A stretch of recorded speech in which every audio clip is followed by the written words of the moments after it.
Hello and welcome to Keeping It Young podcast, conversations about marriage, family, and ministry life. I'm Dave. And I'm Bethlie. And we are the Youngs. And we're so glad you've continued to join us in our journey in the adventure of special needs parenting. Yes, we are. And we are so excited about today's episode because we have partnered with the Special Needs Summit.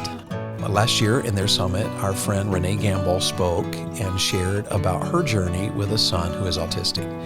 And the message she gave is outstanding. And we've gotten permission from them to share it with you. And we're so excited about that. So we're going to be doing two parts here and getting it in. We want you to profit from it, to be encouraged by it. Renee is not just a special needs mom. She is a lady speaker. She's a pastor's wife. And her husband pastors the Shenandoah Baptist Church in Cleveland, Tennessee. And Dave Gamble and I have been friends. Pastor Gamble and I have been friends. Dr. Gamble and I have been friends for a long time. Mm-hmm. We grew up not far from each other in the East Tennessee area that I grew up in, and we went to college together at Tabernacle Christian College. Dave is a wonderful pastor, and Renee is a wonderful pastor's wife. I hope you'll enjoy this session. She's teaching in this session, and so listen carefully, and we'll come back at the end and have a few words and a few thoughts for you then. In 1996, the Lord blessed my husband and I with twin boys. Boy, that was exciting. I mean, instant family. And we were just so excited about these two little boys. So much joy, so much fun, very little sleep. But, we were just loving every minute. You find yourself just thinking, wow, is this real? I remember the day they helped us put him in the car from the hospital, and we were like, we really get to just take him home? You're going to let us have them? They were ours, and we were just enjoying everything. As time began to pass, I noticed with the boys that they were developing on different levels. And so one time during a well checkup, I said something to the doctor. I said, Mitchell's doing things that Michael's not doing. And I remember just very quickly the doctor said to me, now, Mom, he said, they're twins, but they're very different. And he said they're not going to develop at the same stage. They're going to do things different times. The milestones are going to be different. And that brought such peace to my heart because as a mom, I had already begun to see little things that just were different. And so for a few months, that brought just kind of a calm to what I felt was ahead for our family. And then I remember one day that I went to the doctor for Michael. The twins' names were Michael and Mitchell. But he was sick. I forget if it was an ear infection or maybe just a viral infection. But my doctor wasn't there, so a doctor on call met with us. And so she checked him, and then after she finished, she said, I'm very concerned about your son. She said, has anyone talked to you? And I said, well, I've mentioned a few things to our pediatrician, and, we've watched this. And she's like, your child needs help. She said, I'm not comfortable at all with the development that I see today. And so I remember that day thinking, just kind of taking a deep breath. So she said, we need to get help. We need to start, getting someone that specializes in this to look at what your son is doing. And so that began one referral after another. And those of you who are on the journey understand what I mean by that. We ended up one day in Children's Hospital in Knoxville, Tennessee, and we were to see one of the leading neurologists there. And of course, Michael had so many tests. And I remember he came in. I'll never forget that day. We were in this little office room. He came in and sat down and, began to talk to us, began to talk with Michael. And of course, I just went into mom mode and told him what I was doing and what we were working with him and who we had seen. And I'll never forget, he was on one of those little roller chairs, that doctors have. And he rolled right in front of me, and he looked me right in the eye.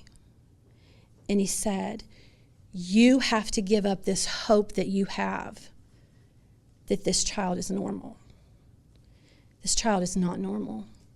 And he said, I do not understand the magnitude of what we're dealing with, but this is lifelong. And he said, you've got to understand that because we've got to help this child. If I close my eyes, I can remember that day just like it were yesterday. I can see the office. I can see the doors on the walls. I know there was a window behind me. I see all of it. And all I can describe it as is it was almost like a 2x4 went across my chest, and I couldn't breathe. And I remember sitting there thinking, I just want to get out of this office. He was trying to help me. He was trying to say things to me. I guess he was telling me where we were going to go next. But I just thought, I've got to get out of here, because this was earth-shattering to me. And that was the day I realized my world has changed. The plans that I had for Michael were not going to come true. As parents, without even realizing it, we have children, and in a way, we just sort of see their whole life stretched out, in front of us. We are so excited, to have them just as these little babies, but at the same time, we're excited about the first time they talk and the first time they walk. I wrote these down: birthday parties, going to school, growing up, getting a driver's license, graduating, going to college, getting married. But on that day, I felt like every single bit of that was just taken away from me. It's gone. You don't have those plans. Now I had no plans. And I was not even certain what Michael would get to do. My husband, who's here with me today, he was with me in that office visit. And I remember as we were walking down the sidewalk to go to the car at Children's Hospital, I was very quiet. And I know he knew that I was struggling. And he said to me, all things work together for good. And I heard that, and in my heart, I knew it by conviction. I believed God. I believed that he was going to do something through our family. But I remember my response to him was this: I know that is true, but can I have 15 minutes to cry? I don't even know why I picked 15 minutes, but that's what I said to him. Could I have 15 minutes to cry? And his response was so loving to me. He said, well, honey, you can cry as much as you want. This is your son. This is hard. And so, as you can imagine, I cried a lot more than 15 minutes. Perhaps you can relate with me as I felt that day. Perhaps you had a definitive moment in your life like that where you realized, okay, my plans are not going to be as I thought. We had these two little boys, and you could just see every stage of life just doing it together. But I knew that day that would not happen. But I want to encourage you with something today that God has reminded me of over and over and over again in the last 26 years, which were almost 27 years in September. God has a plan. God has a beautiful plan, different than what I might have planned or what I had seen for our family, but nonetheless more wonderful than I could even describe. I remember struggling so much with this, and one of the stories in the Bible that God gave me, I remember sitting in the living room with David, and we were just talking through things, and God gave me the story of Mary and Martha. Remember when they called for Jesus to come for Lazarus? They said, he's sick. Lord, our brother's sick. Will you come? And Jesus did not readily, immediately come. He tarried. He waited. And I love that story. You know that story. And I remember, as I read that in that day, it just meant so much to me because I thought to myself, they called Jesus. That was the right thing to do. They knew what Jesus could do. And I thought when, Jesus came, both of their response was the same. Different maybe in how they proclaimed it, but both of them said, Lord, if thou hast been here, my brother, if you had been here. But God showed me that day, those two sisters knew what God could do, but they had no idea about what God was going to do, what he was about to do, to show them more of himself than they had ever seen. Jeremiah 29:11 says, for I know the thoughts that I think toward you, saith the Lord, thoughts of peace and not of evil, to give you an unexpected end. Isaiah 55:8-9 says, for my thoughts are not your thoughts, neither are your ways my ways, saith the Lord. For as the heavens are higher than the earth, so are my ways higher than your ways, and my thoughts higher than your thoughts. For so long, in my mind until this point. God used this story to bring clarity, to bring maybe a foundation, an anchor for me. For so long, I had seen my son, this beautiful child, and this was who Michael was. And then I saw this awful condition, is how I viewed it, as what was taking over my son. As he got older, he could not talk. Michael had unbelievable sensory issues. Michael had hand flapping. He had what our therapist called was scattering. I remember the first time we took him in to be evaluated, the therapist put her pencil down. She said, I cannot evaluate him. She said, I'm so sorry. I can't even get him on the chart. He had aggressive behavior. I remember so many times holding him so he wouldn't take his little hand and just hit his head as hard as he could. It's not anger. I knew Michael was trying to process something, something he couldn't understand. Therapist said it could be the lights, it could be the sounds, it could be anything around him. I remember we had to have him in a weighted vest just so he could feel like he was calm. Michael wore very thick glasses. They told us he probably was going to go blind in at least one eye. I remember every 4 hours we had to do brushing. I don't even know if they do that anymore. But this was to desensitize him to touch. Michael could not stand for anyone to touch him, even his mother. There were not the hugs and the love and all the cuddling. That was hard. That was painful for him. And so every 4 hours I would take a little brush. And at first he did not like it, but then in time, as God was just so good to give us people to help us, he began to almost enjoy it. And it taught him that, he can feel, he can touch, it's okay. I remember every 4 hours when he was little, I did joint compressions on every joint just to help his little body grow and get strong. And I remember thinking, why is this happening to us? I'd watched so many little kids and even his twin brother. Everything was so easy. Why is my beautiful child just slipping away from me? And then so many people in the greatest of motives and greatest of heart to encourage me would say, God gives special kids to special parents. Have you heard that before? And literally, I would smile, but in my heart, you know what I was saying? I am not special. I am not strong. You don't understand that at night I cry myself to sleep. You don't understand that all day long I'm washing dishes and tears are just flowing. I'm not special. And then, if I would truly admit, I was doing everything with my power to change this. They're saying I'm special, but I'm trying to change this. But through God's grace, I began to learn some beautiful lessons, beautiful things. I don't have to change this. I can't change this. I'm not a neglectful mother. This is not our fault. This is God's plan, and this is a gift to our family.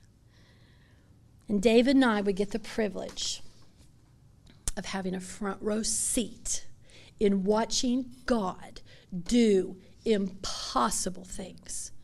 And we have seen it. God chose our hands to be the ones that would care for Michael Gamble while he walked on this earth.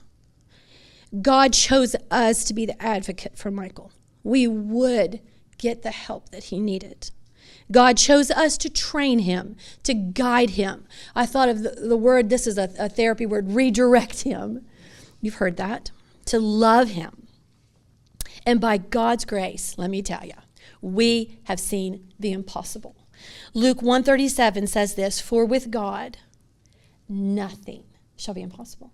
Nothing shall be impossible. And so today I just want to humbly encourage you, if you have your notes, I do have a handout. It's very simplistic, but just a few things that I feel like God has helped me with. And I stand up before you today encouraged, excited, and so thankful for the gift that God has given us. Roman numeral 1, embrace the plan that God has for your child. Underneath that, I put God has a purpose and a plan for your child. I thought of the beautiful song by Ron Hamilton, who now is with the Lord. And he started that very first verse with, God never moves without purpose or plan. And that is what the Lord has taught me so much. Letter A, trust God. And I wrote these 3 things in here because I think they're important. God is not limited by clinical studies. Let me tell you, you're going to be given so much information. And I wanted it. I craved it. I wanted to know everything that I could possibly know about Michael's condition. They're helpful. It gives you insight, but it doesn't limit what God's going to do in your situation. God is not limited, number 2, by statistics. 1 out of this many kids. All right, those are helpful. Those are guides. But as you as a parent look at that information that's given to you, that is not God's statistic. That is not what God is able to do. And number 3, I put this, God is not limited by physical weakness. I remember one doctor who was trying, and I had the best. I'm going to talk about that a little bit later, but I had the most wonderful people helping me. And one doctor, with the greatest intention of helping me, said to me, by the time he is 18, there are wonderful institutions who will take him. That was the hope I received that day. And that's what he said to me. But I want to remind you that as helpful as these things are, God can make a way. A pastor's wife once said to me, and it was one of the greatest encouragements I received. She said, Renee, remember, sometimes there's not a way, but God can make a way. You think of the Red Sea. There was no way. They were standing at the Red Sea, and there was no way. But guess what God can do? He can make a way. And so many things that we've seen for our Michael is things that only God could do. Red Sea experiences that God just opened up something beautiful for us.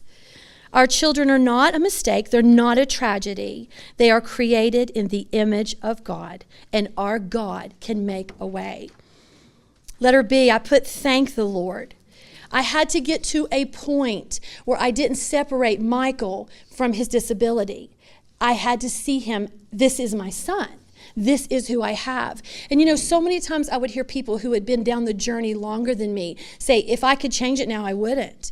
And that was such a shocking statement to me, because I thought, I would. If I could know a way for him to be healed and to be changed, I would give him the opportunity. But God had to let me understand this was my son. And as his mother, I did not want to look at him as though there was a problem with him. I wanted him to see eyes of love and acceptance and care and happiness. That's what I wanted him to see in my eyes. And that comes from thanking the Lord.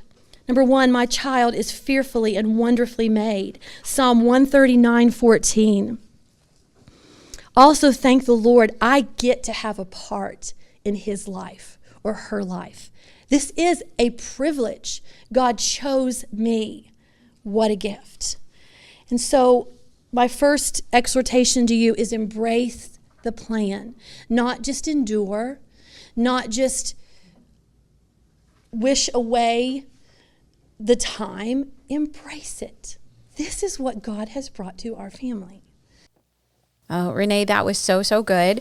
And I can't wait to hear the second part. And I know you all can't wait either. Renee is such a special friend of mine, and she's dear and sweet. And so thank you, Renee, for your love for God, for your love for your husband, your ministry, but also for your family, and just being able to present these truths to parents who have some of the same issues that your Michael has, and facing some of the same things you have in your family. And Michael is a delight, and those stories Yes, she shares about him are just excellent. And I know all of you enjoyed that. I just want to remind you that she was speaking at the Special Education Summit in Hickory, North Carolina. It's coming up this summer, June 19 and 20, 2025. And you can find all kinds of information online about that. And just visit tabernaclechristianschool.org and go to the link for the Special Education Summit.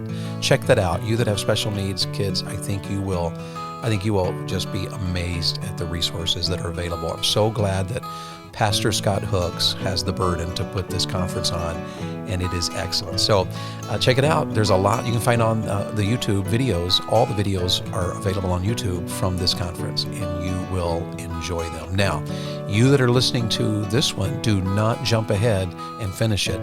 Come next week, and we'll give you part 2 of this series. Have a great day. You're listening to Keeping It Young podcast, and Bethlie and I are always honored to share with you truths from God's Word and resources that can help your family and marriage and ministry to be what it ought to be.